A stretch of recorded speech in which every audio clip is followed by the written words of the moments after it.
2018 Ford Mustang First Drive Review. California isn't where the Mustang was born, but it might as well be. The Dearborn-bred pony car instantly formed a bond with the sun-kissed state, and Mustangs have been cruising in town or winding through the hills since 1964. The affinity is palpable, the roads are good, the weather is fine, and the Mustang's a car that makes you feel good even sitting in prodigious traffic. A perfect match. Since Mustangs can handle now, no surprise there, since the 15-plus Mustangs are the best Mustang ever from a dynamic perspective, and the 18 builds off that tradition. Figuring out what makes the 2018 Ford Mustang tick requires the right venue. That's why I'm tearing up and down Latigo Canyon Road in the hills above Malibu. It's early, I have the road all to myself and a choice of Mustang GTs and EcoBoosts, all featuring the optional performance pack. Time to figure out if the new Mustang captures the vibe. A big part of the historical attraction is styling, or at least, presence. LA is a place to be seen, and to watch others trying to be seen.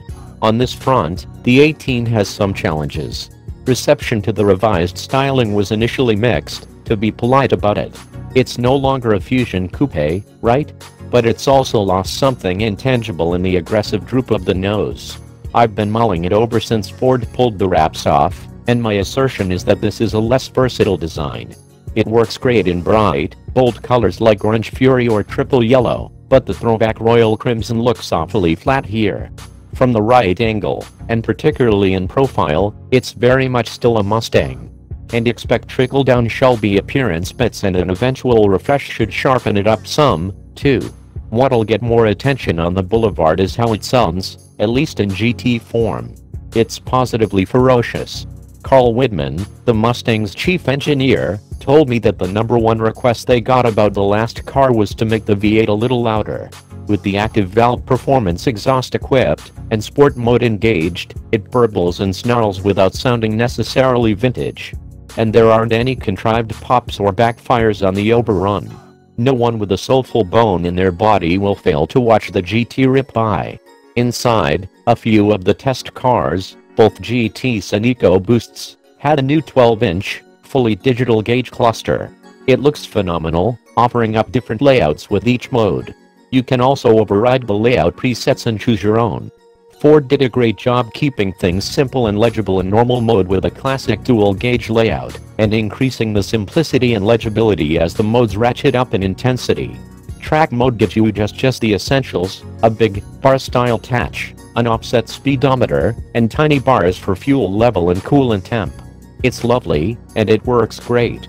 Ford nailed it, and if you're shopping a premium trim already, stepping up to the Premium Plus might be worth it to you for $2,200. The biggest change for 18, arguably, is underneath the center console.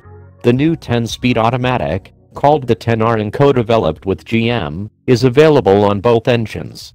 Despite a whopping 4 more gears than the outgoing 6R80, it's generally well behaved.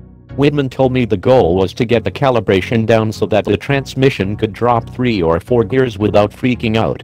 And indeed, a 3-gear downshift, the largest I saw in normal testing, didn't feel much different than a 2-gear downshift in a 6-speed auto. There's a pause, and then it's done. It's quick enough to satisfy, especially in sport and track modes. Popping the gear selector lever in S and shifting yourself doesn't seem to affect shift speed, and it's also satisfying. Generally,